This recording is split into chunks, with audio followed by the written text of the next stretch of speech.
Olá, tudo bem com você? Espero que sim. Cá estou eu, professor Alain, e mais uma aula aqui do SOT, Fast Learning. Para você hoje, Segunda Guerra Mundial, antecedentes e a eclosão, como aconteceu. Bom, primeira coisa, para entender esse processo, é preciso perceber os fatores para a guerra. É que eu tenho o Marechal Ferdinand Foch, da França, Primeira Guerra Mundial, impondo aos alemães o Tratado de Versalhes. Ou seja, lembra que o Tratado de Versalhes punia e culpava a Alemanha para a guerra. E isso causou entre os alemães um revanchismo alemão, um ódio bastante forte dos alemães, sobretudo contra a França por esse tratado.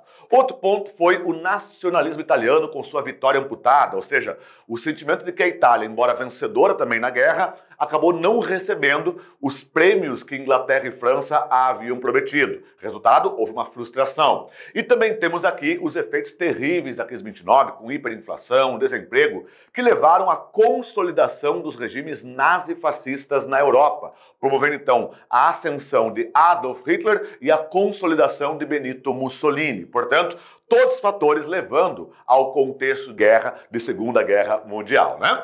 Mas, além disso, também temos o próprio isolacionismo nos Estados Unidos, porque pós-Primeira Guerra Mundial, os americanos não pareciam muito interessados em mexer com diplomacia, o que vai se mostrar um grande equívoco, porque isso acabou tirando qualquer chance de que, por exemplo, a Liga das Nações, que era uma tentativa de ONU na época, conseguisse, de algum modo, parar aquele processo que levava o mundo de novo para uma nova guerra. Quer dizer, a Liga das Nações fracassou, até porque países-chave não participavam. Os americanos não participavam, japoneses, alemães, soviéticos. Quer dizer, não tinha legitimidade. Além disso, temos a equivocada política do primeiro-ministro Neville Chamberlain, da Inglaterra, de manter um apaziguamento. Quer dizer, Hitler ia lá, invadia um território e o Chamberlain: não, Hitler não pode. Não, Hitler não pode. E Hitler invadia de novo e não, Hitler não pode. Quer dizer, ao invés de agir e frear Adolf Hitler enquanto era tempo, simplesmente não fizeram nada.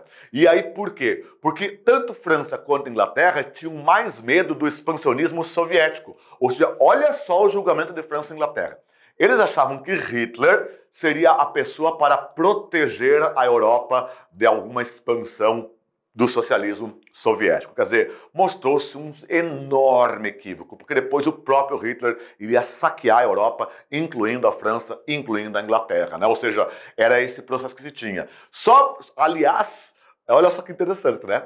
Os europeus, franceses e ingleses, do modo geral, esperavam que Hitler fosse proteger a Europa de Stalin, quando que, sem eles soubessem, Hitler já tinha assinado até um tratado com Stalin, né?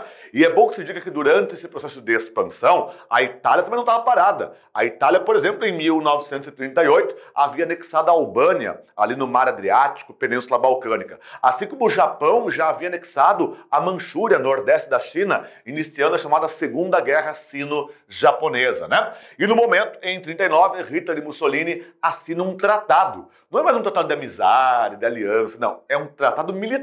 Olha o nome, Pacto de Aço. Mas nada chocou, claro, mais os europeus do que isso aqui, né? Eis que foi assinado o Tratado de Não Agressão, ou Pacto Germânico-Soviético, ou Pacto ou Tratado Ribbentrop-Molotov, onde a Alemanha e a União Soviética comprometiam-se a não se agredirem em caso de guerra e dividiriam a Polônia entre si. Ou seja, começando uma guerra, Hitler fica com a parte de cá da Polônia, Stalin com a parte de cá. Quer dizer, simplesmente Hitler enrolou todo mundo, porque ele fez com que nem França e nem Inglaterra agissem contra ele, e depois o próprio Hitler vai violar o seu tratado contra Stalin, né? Porque lembra que Hitler vai invadir a União Soviética depois, na Segunda Guerra Mundial. Quer dizer, Hitler enrolou todo mundo.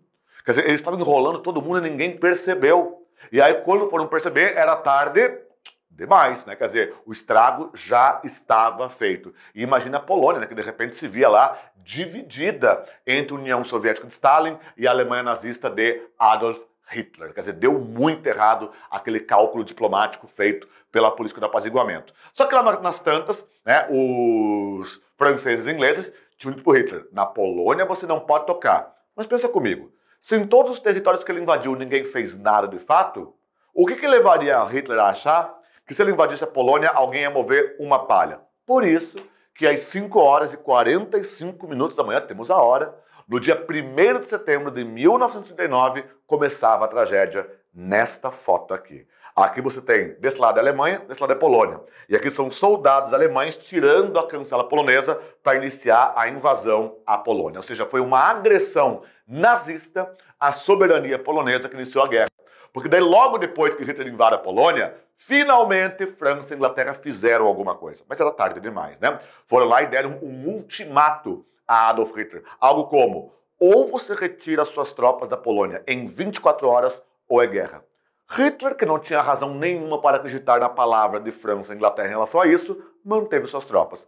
E no dia 3 de setembro de 1939, o Império Britânico, seguido pela França, declara guerra à Alemanha nazista. O mundo mergulhava no mais sangrento conflito armado da história, que duraria de 1939, em setembro, até agosto de 1945. Beleza?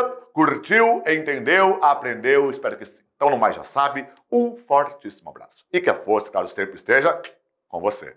Tchau, tchau!